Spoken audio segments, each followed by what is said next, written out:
Hi everyone, welcome to Introducing Microsoft Social Listening. I'll be your host for the webinar today. My name is Reed Weedor. I'm actually the Chief Technology Officer here at New Signature. And today we're going to review a very new product from Microsoft, which helps organizations like yours adapt to a new and changing environment. One of the things that we've certainly found over the past couple of years is that the world is changing and changing rapidly. One of the ways in which it's been changing over the past, I'd say 5 to 6 years, has been the rise of social media. Today's customers are much more informed than they were previously, and they're getting their information in new ways from different sources. Every decision that they make is influenced through online discussions, through user reviews, through friends, through neighbors, ways that simply didn't exist before. Because those old ways of doing business are changing, that means companies need to change as well. With all of those changes, the one thing that can be guaranteed is that companies that adapt to this new market are going to succeed, and companies that don't are going to fall behind. So to help you with that shift in the changing social environment, we're going to start to talk today about Microsoft Social Listening to help you understand how you can take advantage of this change and use it to help your business. So now more than ever, the customer experience that you have with your customers is your brand. Every single touch point that a customer interacts with you helps influence that brand. In the past, those touch points might have been extremely limited. It might have been perhaps a TV advertisement, or the way a product was packaged up, or perhaps a radio advertisement, or even a brochure or a flyer in a newspaper. If individuals wanted information about your products and services, it was typically a one-way street. The information would come directly from your company, be it through a press release or through that product packaging or through an advertisement, and it went to the customers themselves. There wasn't a real way for them to provide feedback to you. You just saw the success of that marketing initiative and that sales initiative in the actual sales of the product itself. If you marketed it well and it met a need that customers had, they consumed more of it. But there was very little way that they could influence either your strategy for selling the product or marketing it, or even provide you feedback on how well the product was working for them. Today, with the rise of social and mobile technologies, the number of touch points that exist has been multiplying exponentially. Today's customers have huge networks to tap for information. They're no longer restricted to consuming that one-way stream of content from your marketing group or from your sellers. Instead, they can actually provide real-time feedback or provide opinions or reviews that other people will seize on and use as a reason to purchase your product or your competitors' services, depending upon how you work it. With this shift, there are new challenges. It's important to recognize that the businesses that get ahead of this are going to be at a competitive advantage versus yours. But that's also a huge opportunity, because there are ways that you can reach out and engage with your customers that in the past simply weren't practical. Because everything has gone social over the past couple of years, this is something that interacts with every single person in every single hour of the day. You're sharing on Twitter, Facebook, blogs. When you go to look for a new product or a new service, you go online for product reviews. You ask questions on forums. You ask your friends for opinions, and you tweet the things that you like and the things that you love. In the past, that might have been passive. Today, it's incredibly active. You take photos and videos and you share those with the world about the products and services from companies like yours that you love working with. This isn't a trend or fad. It's a fundamental shift in the way that people communicate. In the past, those social conversations happened, but they were with smaller numbers of individuals, and they typically were still passive in nature. You might ask a friend or a neighbor for advice, but you didn't have the ability to ask a friend who lived halfway across the country or a neighbor in a completely other company with a business similar to yours for advice. And that's what's changed about those items today, is you now have the ability and the networks to actually go out there and solicit opinions and advice from people that were never connected before. The best part of that is those conversations aren't just personal conversations. They're increasingly moving to the business-to-business space as well. It's not enough to say I'm going to ask my friends for a recommendation about a new music album that's been released. I'm also, as a business owner, asking other business owners about the types of services that they're procuring and where I can get a better deal or a better value on those services. If you're not listening to those conversations, you will be increasingly in the dark. When you look at the facts that I have on this slide, it's easy to see that the market is there, and it's amazing to see how fast it's growing. But there are a couple other facts that I'd like to share with you about the types of information that are of critical importance to your organization.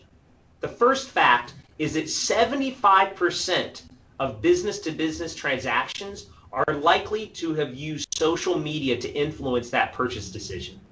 Let's say that again, 75% of business-to-business transactions. So this is not just socializing what your products and services are out there. This is influencing the way that businesses procure your services. If you're not engaged in social, then you're missing your core market, because customers are already out there talking about your services and your brands as well as your competitors. And if you aren't hearing those conversations and using them to your advantage, you can count on the fact that your competitors are. The second fact I'd like to mention is that customers are 70% of the way through the purchase process before they ever reach out to your sales team. This is a huge shift, especially for organizations that have built a traditional selling organization. The problem is that those organizations were designed around a time frame in which customers had limited information to your products and services. They also had limited information about your competitors, and you could essentially guide them through the process. As long as you were the first or second person in the door, you could guide them to your solution as being a preferred solution. These days, because customers have done their research online and looked up the facts and figures and expenses of implementing your product or services, they may have already selected a vendor well before they even reach out to you. And they may already be prepared and have anchored on a particular price point before they ever ask your seller for a discount or even whether they're interested in supporting their organization. That's a huge challenge, because if you think about what sellers are used to doing, it's used to guiding them through that process to the point that they're ready to buy your services. In the new model, sellers are viewed as almost a ancillary appendage of the organization, something that's just designed to help them consume those services, especially when increasingly larger numbers of products and services are purchased directly over the web. It means that effectively your customers may be viewing your sellers as a way to purchase the product rather than as a way to solve their business problem. Where's the opportunity there? Well, it means that in that 70%, the 0 to 70% phase, you need to be doing all of your education, and you need to be providing all of the information that's relevant to your customer base. And that's what your marketing team needs to be doing. Effectively, it's letting customers consume and choose your product based on the information that you've made publicly available before they get to your sellers. It's incredibly important that they do that long before they reach out to you. So let's talk about what businesses need to do to meet those expectations, because that's another sea change. In the past, customers were relatively content to be told what sorts of products they need, to be told what sort of services would meet their business model. Now they're setting the expectations, and they're saying that they need to be provided an amazing experience from the moment that they purchase a product all the way through in support and deployment. And that's a big change. If you look at a couple of the stats we have here, when I see that 44% of customers are complaining on social networks, what that means is that there are lots of opportunities for social savvy organizations such as yours to get in front of that. If your competitors have a wealth of people complaining about their products and services, you want to be in front of those complaints to say, hey, have you thought about using our products? Have you thought about using our services? We're a better value, or we provide a better experience. Every one of those customers in that 44% group is potentially a future customer of yours. When you think about it, one negative comment on average can cost a company 30 customers. All of those 30 customers are going to be potential customers for you. And it speaks to the fact of brand influencers. There are lots of individuals out there who consume products and services, especially in the business-to-business landscape. But if you identify those individuals who are capable of swaying the next 30 sales for you, it's incredibly important that you shower those individuals with attention and an amazing customer experience. And hopefully, at the end of today, you'll realize that identifying those individuals and giving them an amazing experience is not only good for your business, but it's easy to do if you have the tools at hand. By this time today, I would say most companies have realized that this huge world of social is out there, and they're trying to adapt. They recognize that it's both a challenge and an opportunity, but the problem in the market today is that there are very few tools that are of a sufficient value to drive adoption across your entire organization. More typically, an organization who wants to get information about the social landscape will go out and procure a highly expensive, highly customized solution and implement it for a few small members of the marketing team.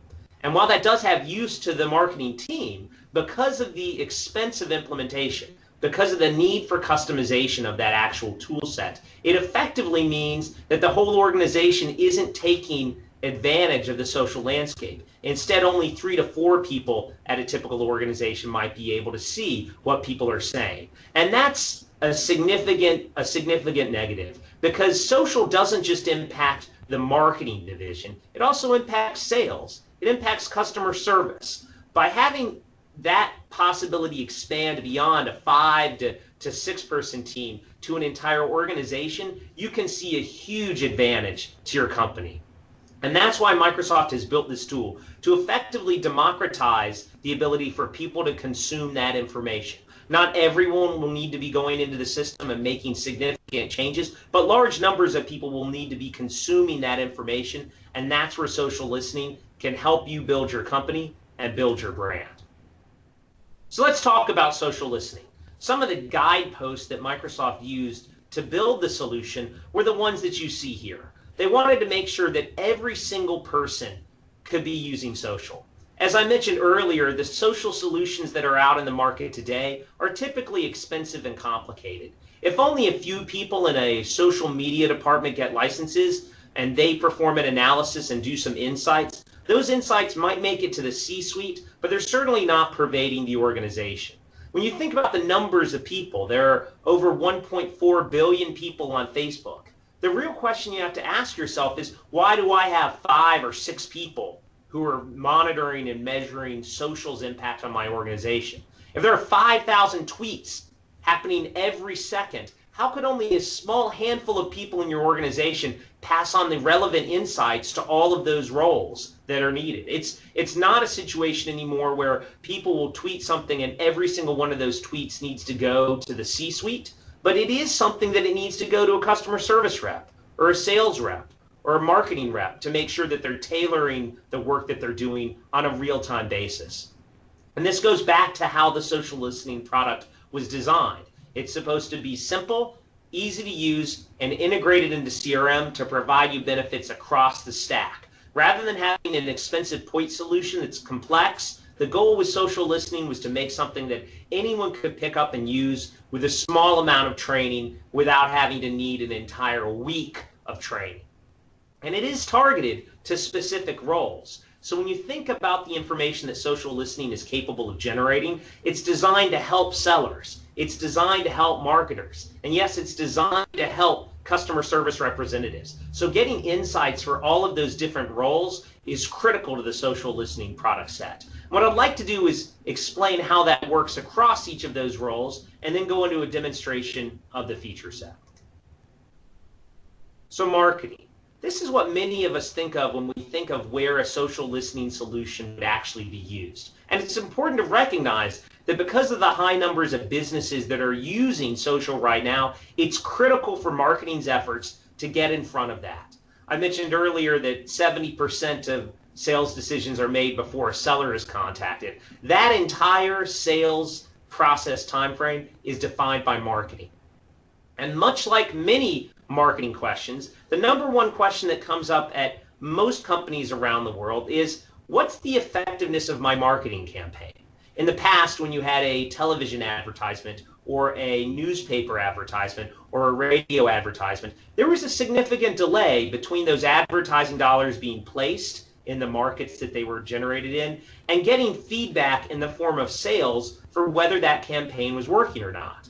Especially if you had overlapping campaigns, it was relatively difficult to gauge the effectiveness of any single part of that campaign because there weren't any real-time ways of filtering out. Were people engaged by this particular spot? Did it make them want to purchase my product more? Did it paint my competitor's brand in a bad light, and that's what was driving the actual uptick of sales? All of those were challenging questions that were difficult to answer prior to the last couple of years. Now, with an increasing amount of social volume in response to those sorts of campaigns, whether it's a newspaper advertisement or a television spot or even the packaging of your product itself or how a survey was reported back, all of that information can feed into the social space so that you can know the day after a television spot hit what people were tweeting about or whether people were liking it on Facebook. All of those items allow you to get much more granular information about how effective your campaigns are and where you should shift your marketing dollars. That extends beyond whether a campaign is working or not to individual brands within your organization. If you've got a brand that's got a strong positive sentiment, it's easy to see when events take place in real time if they're driving the value of that brand down. It could be a product recall. It could be a news event. Regardless of that change, you want to track to see how that brand is being perceived, not only today, not only yesterday, but 7 days, a month into the past, and into the future, to see if, even if you have a strong brand, if it can withstand negative publishing, negative advertisement, and the like. And that's what you can gain with social insights. Finally, from a marketing perspective, I mentioned this or touched on it earlier, influencer tracking is incredibly important. Not every person carries the same weight from a social perspective. There are some people who are ahead of the curve, who may be recommending new products or services to their friends, their customers, their business partners, while there are others who lag behind and really want to see other businesses adopt a model before they do. By identifying those key influencers for your brand and your company, and even influencers within your industry vertical or customer base, you can identify who the people are that you need to target and how you can go after those influencers to ensure that they're on your side helping to evangelize your product and services. It's not all for marketing, though. It's increasingly important to recognize that sellers who use social listening are able to get ahead of the competition.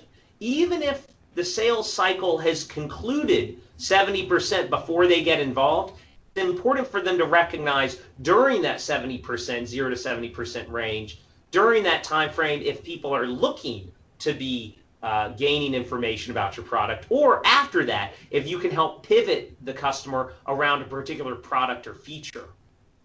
Social buying signals are incredibly critical.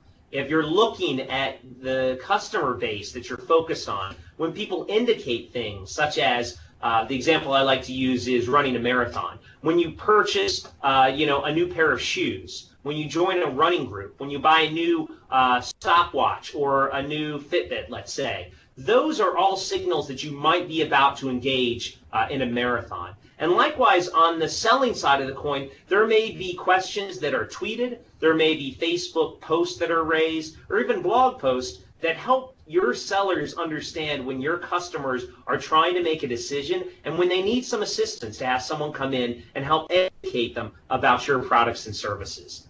That's not only true for your customers, it's also true about your competitors. With social listening, you can actually go in and see rich information about your competitors, which is the perfect time to pounce if you're a seller. If one of your competitors is having a problem delivering a service, if one of their new products is failing to land properly in the market, your sellers should be jumping on that opportunity to go to that same customer base and say, look, you weren't getting a great experience from your current provider, or this product didn't meet your needs. Let me introduce my product or my services to help you get and win the trust of those companies. So it's incredibly important for them to be able to do that. And finally, beyond selling to your customers and looking up information about your competitors, it's also just account tracking. If there's information that occurs to customers right now or accounts that you're monitoring, you can tell if there's been a change at the C-suite level, if there's been a new strategic direction perhaps that the CEO has laid out, if they've shifted their go-to-market strategy, if they've said, hey, we're not going to be targeting these large customers, we're now going to be targeting SMB customers, or vice versa. Those are all pivot points that if you're listening and active listening through social listening, you can actually start to go back and market to those customers and say, hey, I noticed that you're targeting smaller customers now. We have a solution that meets your needs. It wasn't as relevant before, but now it's completely relevant for you.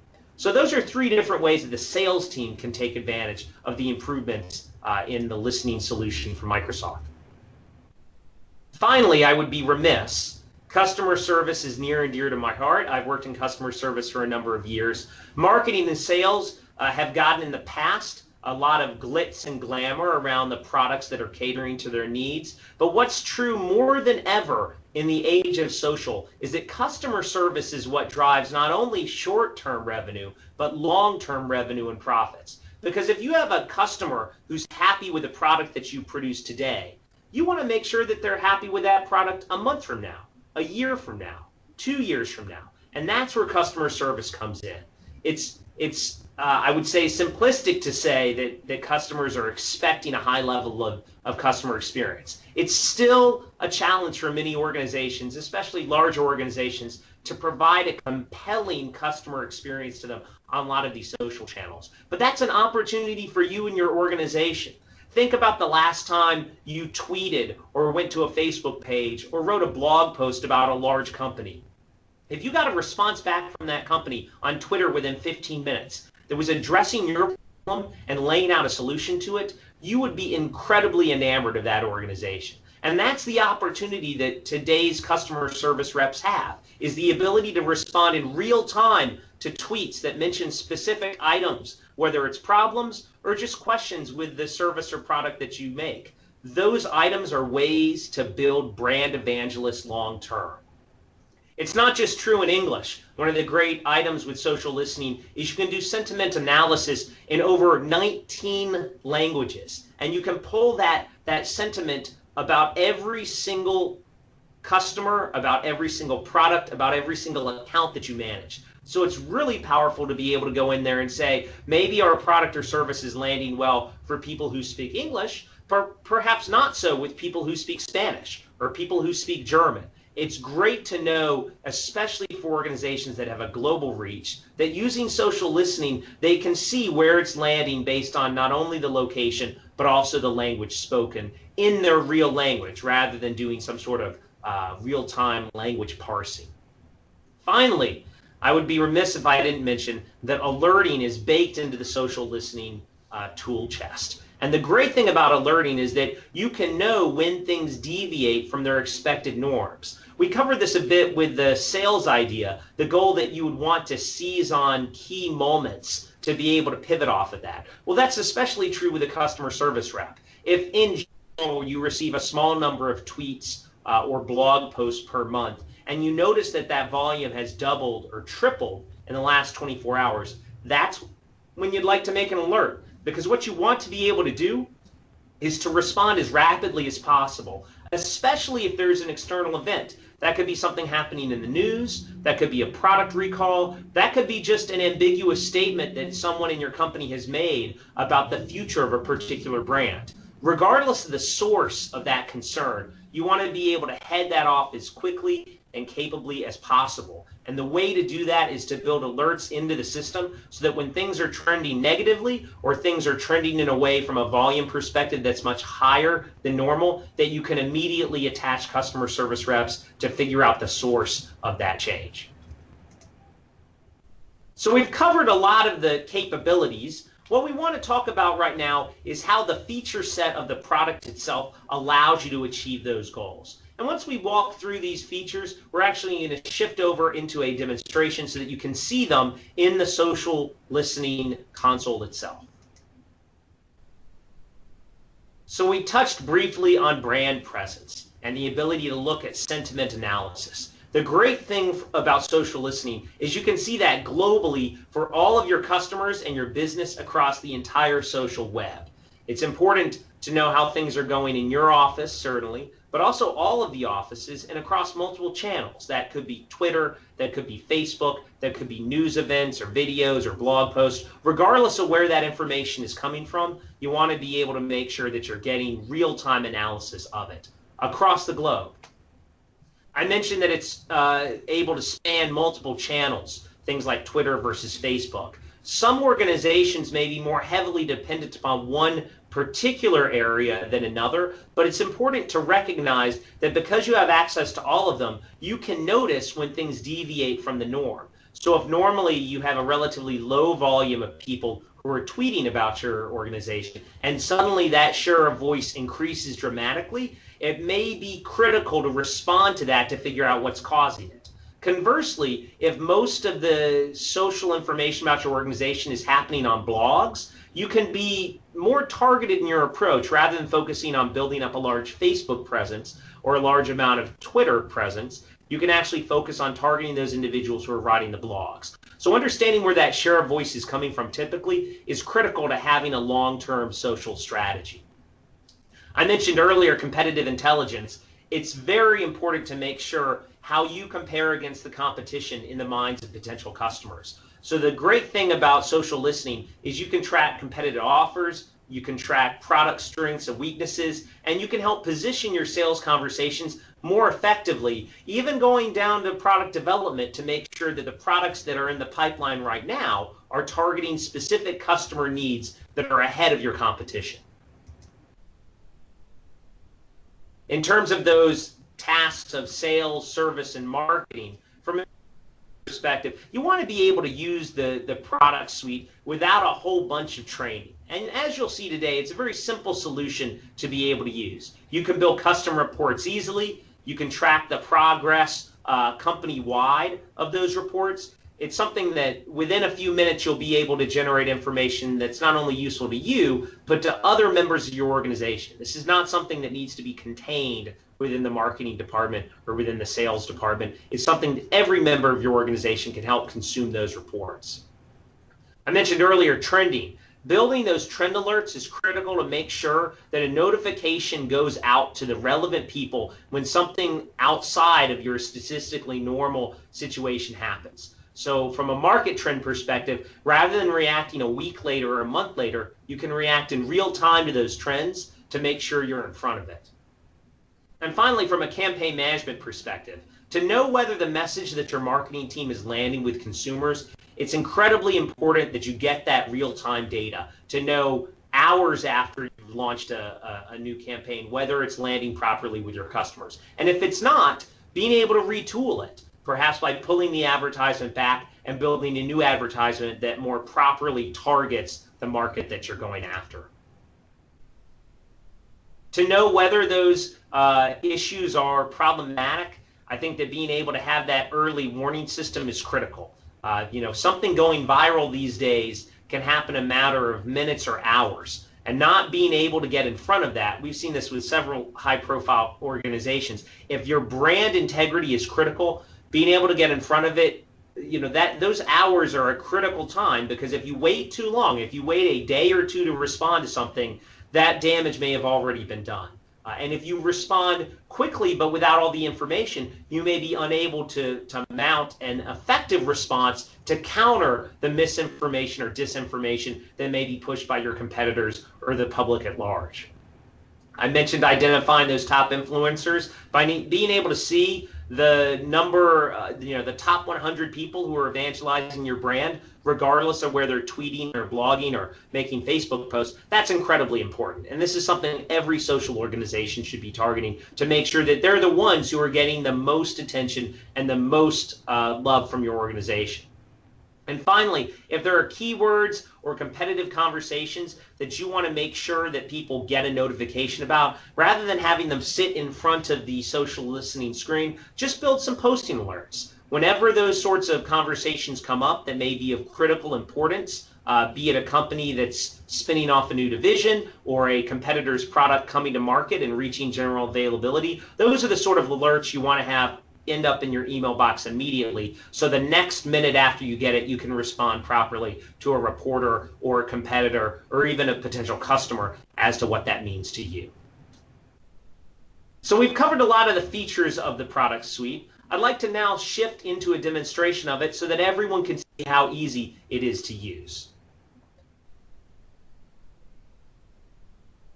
So as you can see here, we've got a social listening web page up and working. This is a demonstration environment, so it's not an environment that contains information that's relevant to New Signature or relevant to your organization just yet. It's important to recognize that there are two stages of the social listening process. The first is setting up the accounts, the search queries, and the context for the types of information that you want to gather. The second is the consumption and analysis of that information. Typically, those roles would be played by two different individuals within your organization. So one of those roles might be played by an individual who sets up the queries and gets everything ready to be listened to. The other might be a business analyst who actually consumes the information on a weekly basis. And third, you might have a customer service rep who's consuming this information in real time and taking actions on it, or a marketer who's using it for their marketing implementations, or a seller who's going in every couple of hours to get additional intelligence. All of those roles are roles that involve consuming the information, not necessarily quite so much building the information contained within it. So we're going to review how you get in there and build the queries first, and then we'll cover actually consuming the information. So it's an incredibly easy to use interface. You'll notice out of the gate I've got a couple of easy to select items. All of this is a touch capable website. I can use my hands on a tablet or a Surface to be able to do that. I can also use a mouse to do it as well. I'm going to go ahead and go into the settings to show off how you can build up these queries from the get-go. It's important to note the way that social listenings is licensed is that it actually allows you to consume a set number of queries per month. You pay a small fee, but out of the box you get 10,000 monthly posts. Too many posts that you need to work on. For others, they may need to buy another 10,000 or another 100,000 posts depending upon their needs. You can see I've got a couple of sample search topics in here, and as you can see within this list of search topics, each one says the number of posts that I consume as well as the monthly expectation for the total number of posts. So on a case-by-case basis, I can tailor my queries to help meet my monthly. And if I need to go above, I can certainly add that capacity. How do I build those search topics? It's quite simple. In the settings, I just go into search topics and select the types of keywords and information that I want to search on. You can tell here I've got a couple of different items all contained with this environment. I'm going to go ahead and select Dynamics CRM Online. And as you can tell, this particular search topic is composed of one query, and it's for products. What's important here is that as we see when we drill down into the topic categories, you can build search topics on things like competitors or accounts or contacts, or just leave it uncategorized to give you the maximum amount of information.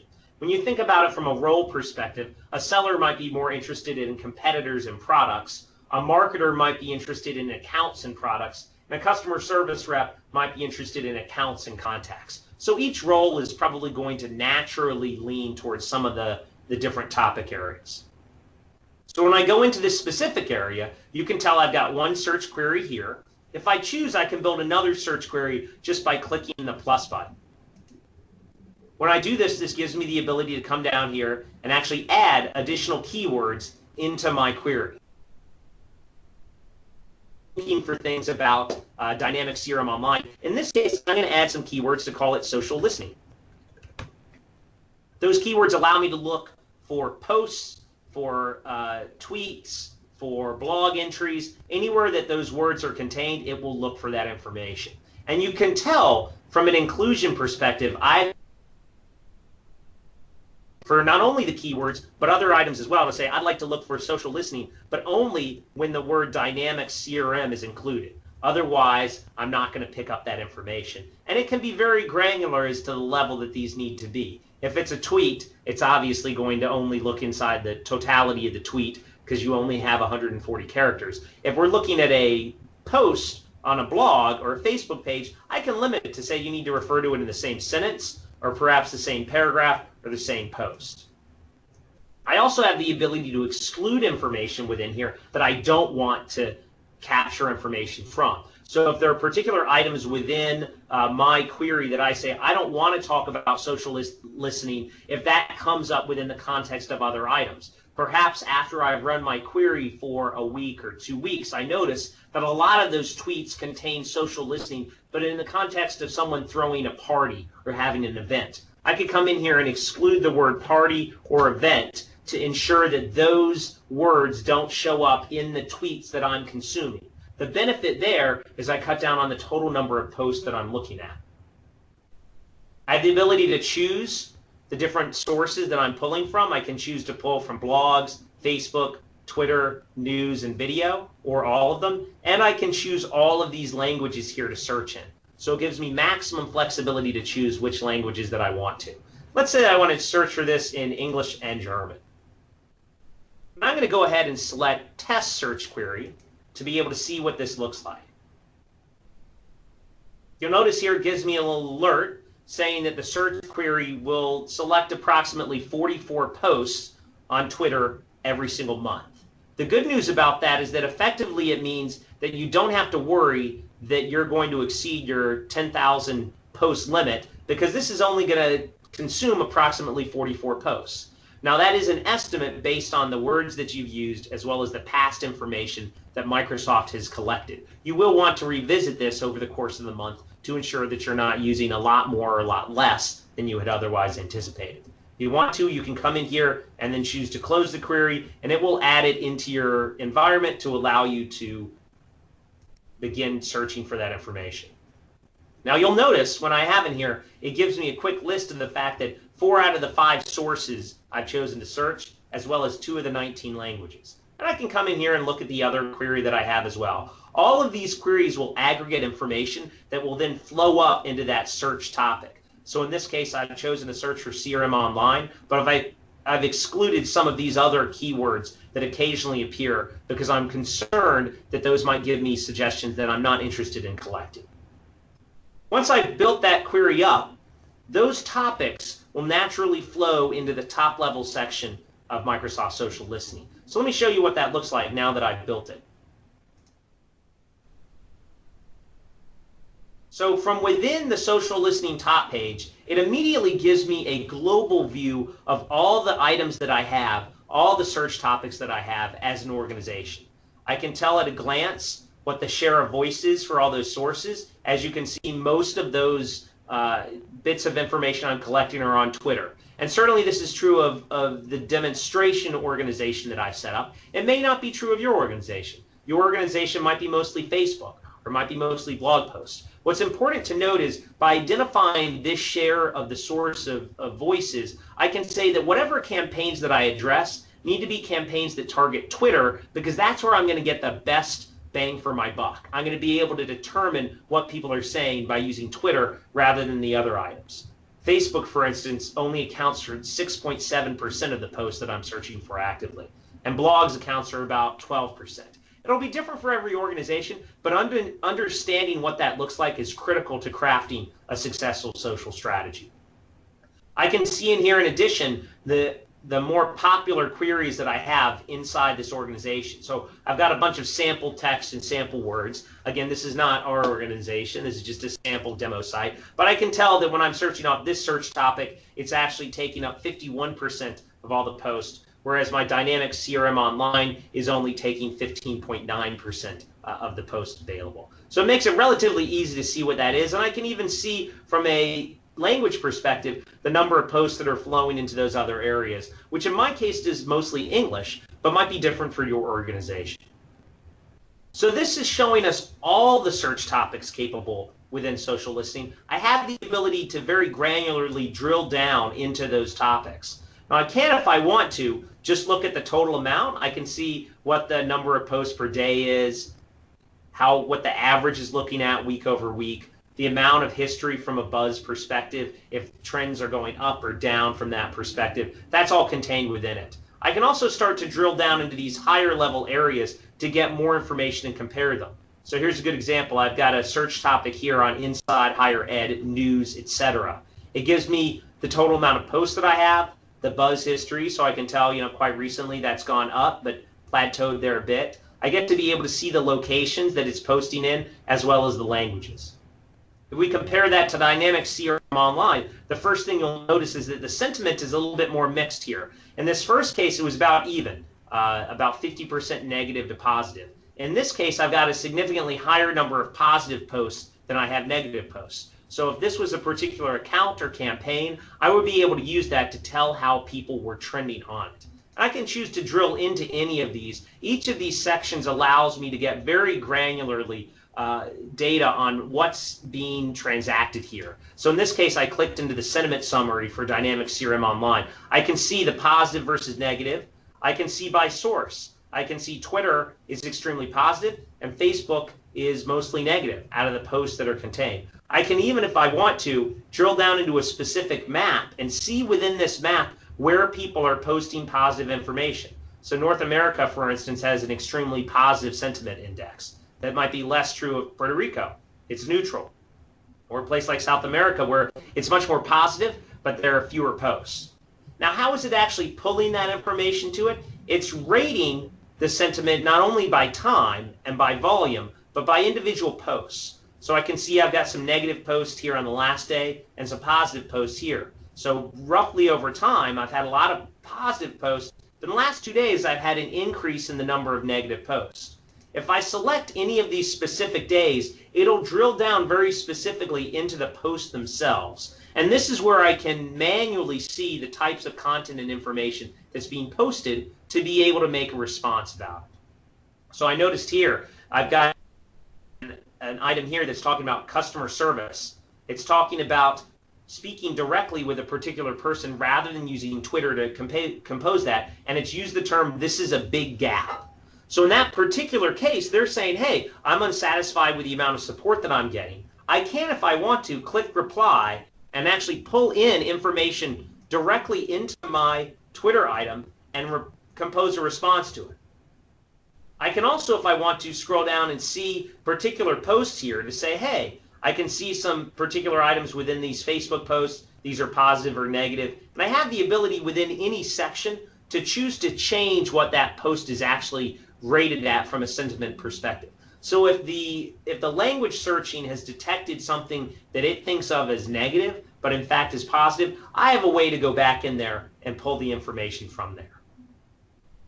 So let's go back a level, and within this environment, I can always go back a level simply by clicking a higher level of the social listening source. I can go into any of these specific items. You'll notice that from the very top level, I've divided them by accounts and campaigns, competitors, contacts, etc. Makes it quite easy for me to go in and see a specific item to be able to pull.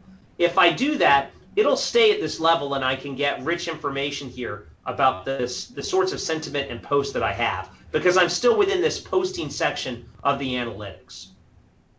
If I want to, I can actually drill into any of these other items within the specific area that I've crossed into.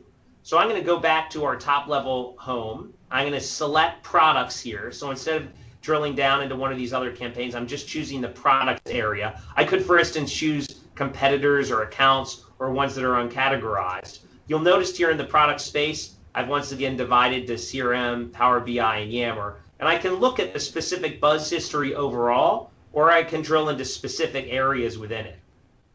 In this case, I'm going to go ahead and look at location for these particular products, because I want to get a good feel for where the sorts of people are who are posting about my particular environment. So you'll notice, no surprise, the ones that I'm having, most of them are in the US. But the nice thing is I can actually drill into the US and get a second layer of information based on the number of location data that's contained within it. So within this map of the US, I can actually see what the sort of people are and where they are within the US to get a better idea for what that looks like. So let's drill into the US a little bit. I can see at a glance most of my posts about products are actually coming within this New York metro space. There's a little bit in California. I have some in Washington, D.C., North Carolina, etc. So if you have tweets that are coming across the environment, this makes it very easy to pinpoint if there are localized problems in certain geographies or if different geographies are taking a different approach to your organization. In addition to being able to search for the number of locations as well, I can select the type of sources. So if I'm mostly interested in Twitter, for instance, I can just go ahead and focus on Twitter rather than focusing on the other types of sources that I have. When I focus on a single source, it does allow me to get very granular into the details for the types of people who are posting, as well as the number of posts that are happening every day, and what the total volume looks like. I can see on average I received 2 posts for this particular day, but on this particular day I got 4. Extrapolate that up to 20 or 40, and you can tell when deviations occur to allow you to build custom alerts, which are a critical feature of the platform. At any of these analysis stages, I can always click the Add Alert button, and that alerting mechanism will let me choose to build an alert. I'll call this one High Posts. And I can choose to select it based on particular words that match that key phrase. So if I've drilled down enough that I'm looking for a very specific set of words, I can do that. Or I can say just a trend alert when the filters exceed what the volume of posts is for a normal moment. So I might say, I'm only concerned about this particular area. In this case, I've chosen tweets about products, but I really want it to be trending. When this looks that there are much more than normal or much less than normal, I'm going to choose to allow it to alert me to say, hey, this is aberrant and I need you to be able to do that. I can adjust the sensitivity so I get more alerts over here if I want to. It's really up to your organization to tweak and tune that. We typically recommend most organizations go through a process of a couple of weeks to a month where they're leveraging our expertise to tweak and tailor this to meet the needs that they have. Once I've built that alert, I can just add in an email address, and then it makes it very easy for me to go in there and start to gather information. So that's how the alerting works from an analytics perspective. Again, you can do that from any location. You can do that from any type of section that you've drilled into. Next thing I'd like to show you is the functionality to look at the people who are evangelizing your organization. So in this case, I've drilled into products. I'm going to go ahead and drill in a little more specifically and say, let's look at Dynamics CRM Online. And I'm going to look at the top 100 authors who are posting information about that particular search topic. I can see I've got a couple of names in here. Some of these may be names within Twitter. Some of them may be names within Facebook. Some of them may be the names of people who are posting blog items. If I select any particular individual, I'll be able to see what sorts of information they have. This person is highly negative from a sentiment perspective, and they posted mostly on Facebook. So a couple of negative items there. Let's go back and look at some of the other individuals within this organization. I'm going to go ahead and switch from that particular search topic to another search topic. Go ahead and switch it to Mac. See if I've got any authors here. Now you can see I've got this particular author still selected. I can always deselect that author and go back up to the level to be able to pull it off. In that case, I don't have any available within there. Let's go ahead and pull my Power BI section. So I've got a bunch of posts here from a couple of people. This person is called Eileen X. I can see that she's written 16 different posts. I can, if I want to, select those items to be able to get an analysis of her and to tell what she's been doing. These are all Twitter, so she's posting regularly on Twitter. That's great to be able to see those posts. I can see what the sentiment volume looks like, and I can choose to select any particular post if I want to by actually drilling into the items themselves. So the great thing with this is by identifying the people who are starting to get to become either evangelists or detractors of your organization. And I'll be honest, both are equally important for you. If you've got someone on Twitter who's bashing your brand or saying that you're not being responsive enough, being able to go in very quickly and say, hey, I'm going to respond to this tweet, and I'm going to say, hey, you know, can I help you with your issue? Being able to do that in real time is incredibly important and incredibly critical to making sure that your brand survives, because even seeing that response within period can be a huge win, not only for you as an organization, but others who are following that particular person online. So being able to do this is critical, especially for people who are evangelizing your product or services. You want to be able to reach out to them and thank them for their contribution and thank them for their ability to go in and actually make a huge difference for your organization. Last thing I'd like to show everyone is the ability to actually use social listening to guide a Facebook experience. So you'll notice here we've got a number of Facebook pages that we're looking at. Each of these Facebook pages has commentary within it, and you can see within the Facebook page section what the trend is, how much activity is happening, what the sentiment of people is, how many people are liking it, and so forth. Being able to look at your Facebook page and get good intelligence about this is incredibly important, but it's also critical when it comes to competitive intelligence, because if your competitors are having very compelling experiences on Facebook and you're not, that could be a sign that you need to beef up your presence on Facebook. Or conversely, if you're doing great on Facebook and everyone is loving the efforts that you do, that might be a sign that you need to shift some of your marketing efforts to another area, Twitter, blog posts, etc., where you don't have as much commanding presence. So this intelligence allows you to be very, very granular as to who is providing you popular information, and also who the authors are that are working to make sure that your page is working and is landing properly. When I look at this and I select specific authors, I can actually go in here and see who's making the posts, who's getting the most likes, who's getting the most uptrending experience, and use that to go back to my team and saying, hey, I want to make sure that Mohit is getting rewarded for the fact that that they're driving great experiences on Facebook, whereas another person might not be. And you can choose to show this as a ranking chart if you want to look at them comparing to other people or comments by the audience. I can also, for any of these items, and this isn't limited to Facebook, if I'm within any of the analytics, I can choose to actually pull up information that is critical. Here, let's go ahead and bring up one of these items within here. I've got volume history, for instance. I can choose to download that information as an image or to actually consume the source data. So if you've got some individuals on your team who say, it's great that you have this fancy graph that shows me over this last week period how much volume is going on, but I want to see the underlying data, you can actually export that to an Excel file or a CSV and be able to provide that to your organization.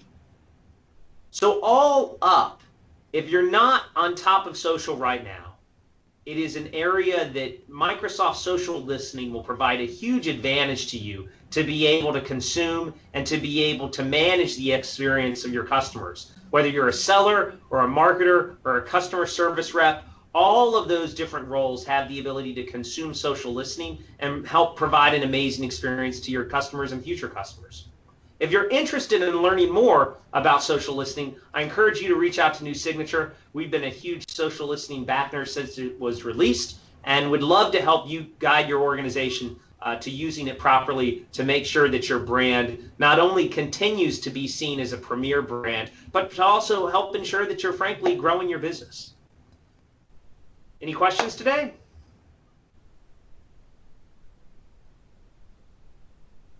Well, thanks for taking the time, everyone, and I encourage you to reach out to New Signature. Have a good rest of your day.